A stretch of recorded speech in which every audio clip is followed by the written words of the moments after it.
Okay, well, Mexican drug cartels have escalated their tactics along the Texas-Mexico border by planting explosives, posing a growing threat to border security and local communities as of March 14, 2025. This alarming development, reported widely since late January, has prompted urgent warnings from U.S. and Texas authorities. It reflects a violent response to intensified border enforcement under President Donald Trump's second term, which began on January 20. The explosives, ranging from improvised explosive devices, IEDs, to military-grade ordnance, have been detected in key areas like Tamaulipas, opposite Brownsville, Texas, and have already claimed lives, including that of a Texas rancher in February. The first reports of cartel-planted explosives surfaced in late January 2025, shortly after Trump's inauguration. On January 26, News 4 San Antonio cited authorities warning travelers in Tamaulipas about IEDs placed along roadways near Brownsville. These devices, depicted in flyers distributed by Mexican officials, were accompanied by instructions: don't touch, don't move, don't manipulate. Video evidence from YouTube channels like Liveno from Fox on January 27 showed images of the explosives, described by security expert Patricia Driscoll as resembling those she encountered in Iraq and Afghanistan. This marked a chilling shift in cartel tactics from traditional smuggling to direct intimidation. The Texas Department of Public Safety has since documented multiple incidents. Drone footage released in October 2023 had already shown cartels throwing explosives near Fronten Island, a contested area in Starr County. However, by January 27, 2025, Fox News reported a new wave of activity, with suspected cartel gunmen firing on Border Patrol agents near the same location while planting devices. The escalation continued into February, when a tragic explosion in Tamaulipas killed 74-year-old Texas rancher Antonio Cespedes Saldierna and Horatio Lopez PA, injuring PA's wife. Newsweek confirmed on February 26 that the IED was cartel-planted, targeting those near the border. The planting of explosives appears tied to Trump's aggressive border policies. His January 20 executive order designated Mexican cartels as foreign terrorist organizations, expanding federal powers to combat them. This move, coupled with a ban on asylum claims and deployment of 1,500 troops to the border, has slashed illegal crossing to 8,500 in February per CBP data. Cartels, facing reduced smuggling profits, are retaliating with violence. Experts like George Louis Cisneros, a former FBI agent interviewed by CBS 4 Local on January 28, suggest the explosives serve as warnings to both authorities and locals, protecting lucrative route disrupted by Operation Lone Star and federal crackdowns. Specific border regions are prime targets. Tamaulipas, opposite the lower Rio Grande Valley, is a hotspot due to its proximity to smuggling corridors controlled by the Gulf Cartel. Fronten Island, declared Texas territory in 2023 by Land Commissioner Don Buckingham, has also seen repeated explosive activity as cartels vie for control of its brush-covered terrain. The February 23 incident near Brownsville, detailed by Newsweek, occurred on a ranch straddling the border, killing Saldierna as he drove over an IED. Texas Agriculture Commissioner Sid Miller linked this to cartel efforts to intimidate ranchers and disrupt cross-border operations.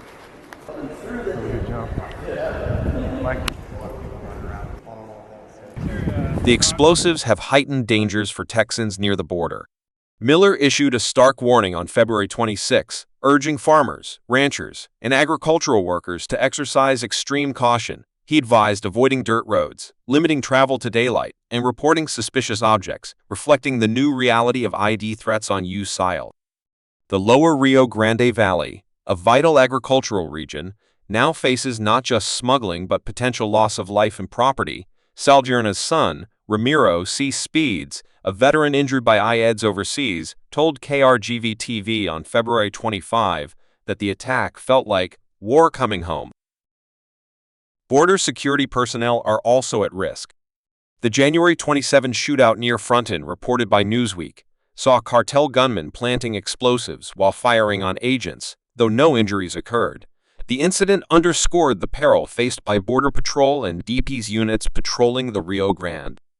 Posts on X from Libsoft TikTok on March 10 noted the unprecedented nature of such attacks since Trump's election. This aggression has spurred Texas to deploy its tactical border force, with Governor Greg Abbott announcing reinforcements to Starr County on January 27, per his X post. U.S. and Texas officials have responded decisively. The DPS has increased drone surveillance, capturing footage of explosive placements, as seen in January YouTube reports. This technology, combined with Texas National Guard and federal troop presence, aims to detect and deter cartel activity. On February 26, Miller called for heightened vigilance among rural communities, while Representative Keith Self told Newsweek that the U.S. must threaten the cartels proactively. His stance aligns with Trump's terrorist designation, which could authorize lethal force against such threat. Mexico has also taken action. After the January warnings, Tamaulipas authorities distributed flyers and bolstered military patrols near the border. However, the February explosion suggests these measures have not fully curbed the threat.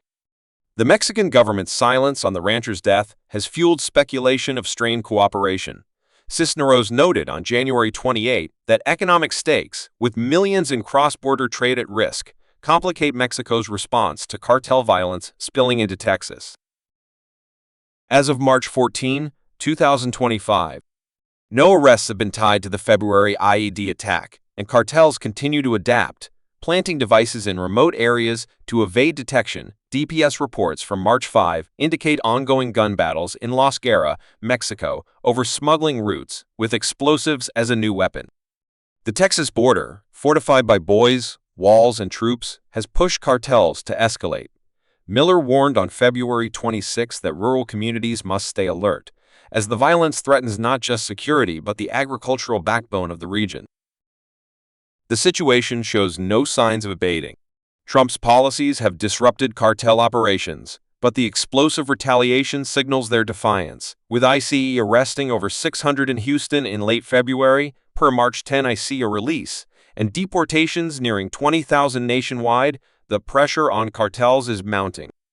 Yet, as Driscoll told CBS 4 Local, the U.S. must signal that business as usual is over. Without a stronger offensive, the Texas border risks becoming a literal minefield, with explosives marking a deadly new chapter in the cartel conflict. There's multiple factors attached to why.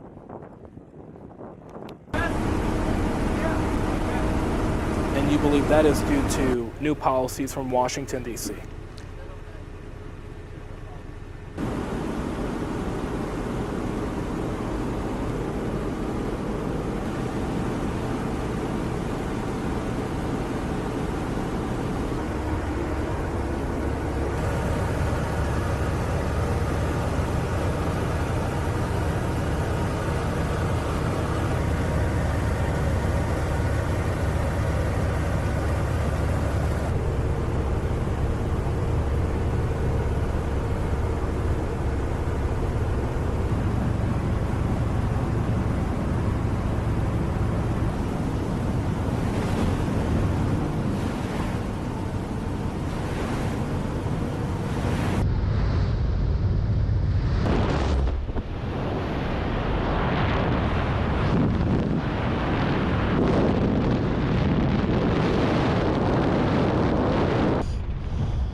And then we would kick out the recon, kind of like I told you yesterday evening. Support for you guys would consist of either the 7.62 sniper, or if you have MG4, MG3 machine guns, and you can actually arrest those people or give them to the police to be arrested. Support by fire, which for you guys will consist of 4 people.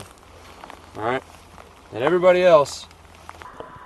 Okay, so he recons this. All right.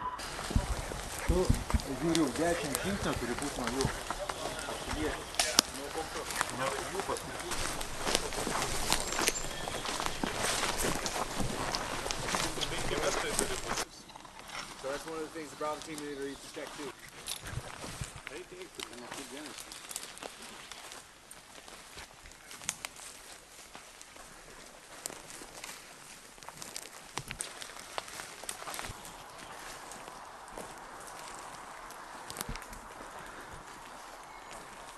on his way back. What do we have around here that's... woods, and I'm like, all right, branch against the tree, I don't care, like it doesn't look out of place. But